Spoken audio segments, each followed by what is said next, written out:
5 Things That Would Have to Be False Under Mayavada, by Krishna's Mercy. Maya tatam idam sarvam, jagad avyaktamurtina, matasthani sarva bhutani, na chaham teshva avasthitaha. Quote, by me, in my unmanifested form, this entire universe is pervaded. All beings are in me, but I am not in them. Lord Krishna, Bhagavad-gita 9:4. It resembles a crusade. Repeated mention across purports to lengthy works such as Bhagavad-purana. Emphasis on the personal versus the impersonal in public appearances.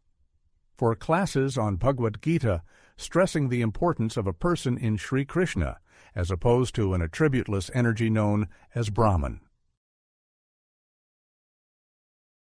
His Divine Grace A.C. Bhaktivedanta Swami Prabhupada, following in the line of teachers descending from Chaitanya Mahaprabhu, appears on a mission to deconstruct, expose, and denounce the philosophy known as Mayavada. The literal translation to the Sanskrit term is the conclusion of illusion.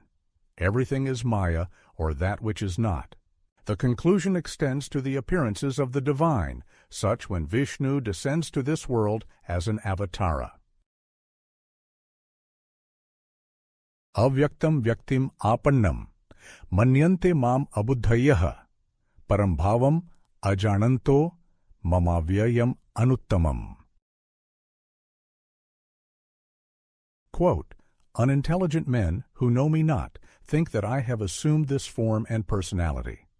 Due to their small knowledge, they do not know my higher nature, which is changeless and supreme. Lord Krishna, Bhagavad-gita 7:24. Conclusions are real, and so is illusion. It is therefore not a stretch to suppose that everything in this world is an illusion or Maya. After all, we have changed so much since the time of birth. The change is the one constant, it seems. I am the same person I was during childhood, but so many of the people from that time are no longer around. Sometimes I wonder if I really went through that period of time, given how long ago it was.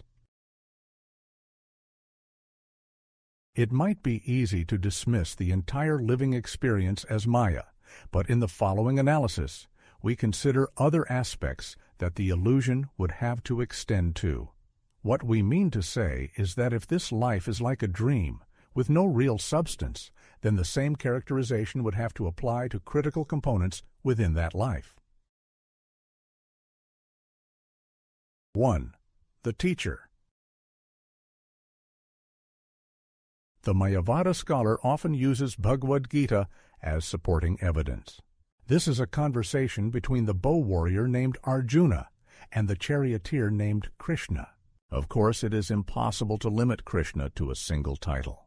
During his time in the manifest realm, people were always trying to pin him down with this label and that. They sometimes openly lamented that they could not figure him out. Quote, people are bewildered about my ultimate goal of life. They do not know whether I am a cowherd boy or a prince, whether I am the son of Nanda Maharaj or the son of Vasudeva. Because I have no fixed aim in life, people may call me a vagabond. Therefore, I am surprised that you could select such a vagabond husband. Krishna speaking to Rukmini, Krishna, the Supreme Personality of Godhead, Volume 2, Chapter 5. In the conversation with Arjuna, Krishna makes several references to the impersonal aspect. This is like seeing God as a collective or an energy rather than a distinct individual.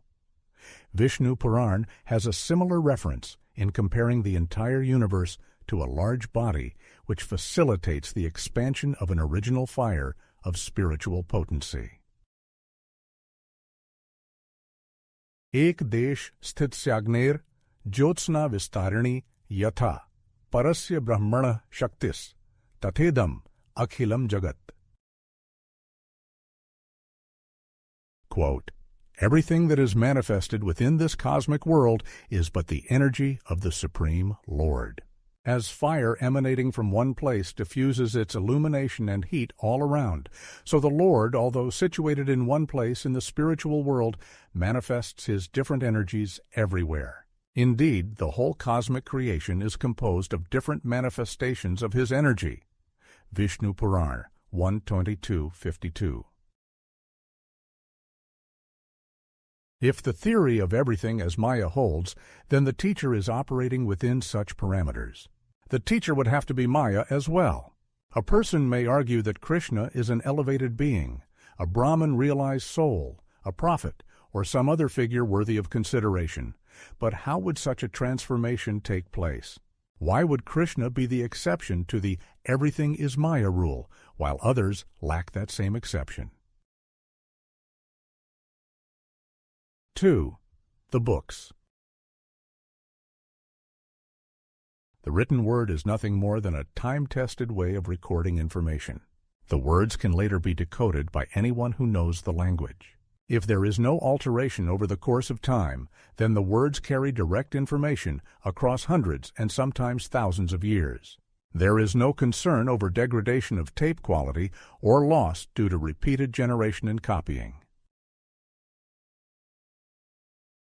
If everything is Maya, then so are the books teaching people that everything is Maya. The books use material elements after all. They are written by people suffering from illusion. The rough draft, the manuscript, the publication, and the subsequent distribution are all part of the dream that is the life experience. 3. The relationship. The Sanskrit word is sambandha. This is the initial impetus for spiritual life. We follow religion only because there is a relationship.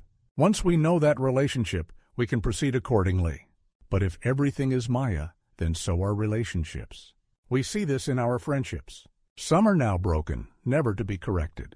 Due to the dreamlike experience, it is like such relationships never existed. 4. The goal. The Sanskrit word is prayojan. This is the objective, which is based on the relationship. A goal can also be considered a specific destination, be it gross or subtle. If I am working towards a goal, it means that I am not there right now. Reaching the goal means that there is travel, but if everything is Maya, then both the current destination and the future desired goal are illusion. 5. The path forward. The Sanskrit word is abhidheya. This is the way to get from the start to the finish. We are suffering right now. We are in ignorance. That is why we turn to a book such as Bhagavad-gita. We want to reach the goal of enlightenment, but if everything is Maya, then so is the path we choose to take. That path is like a road within a city of illusion. The reality is that works such as Bhagavad-gita would be worthless under the Mayavada conclusion. There would no point to instruction or instructors. There would be no point to anything, in fact.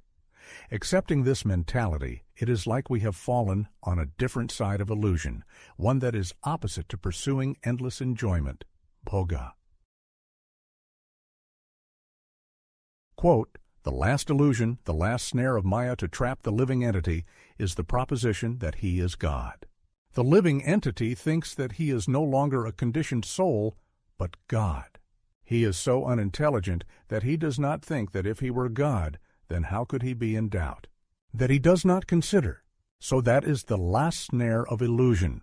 Srila Prabhupada, Bhagavad-gita, 1873, purport.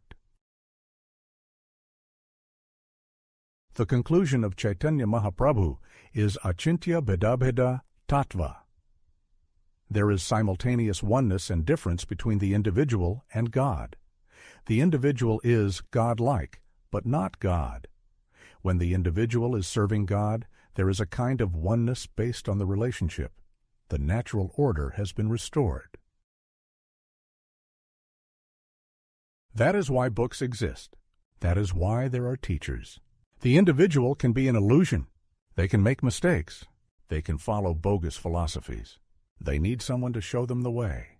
Krishna showed Arjuna, rescuing him from a temporary setback rooted in misplaced compassion.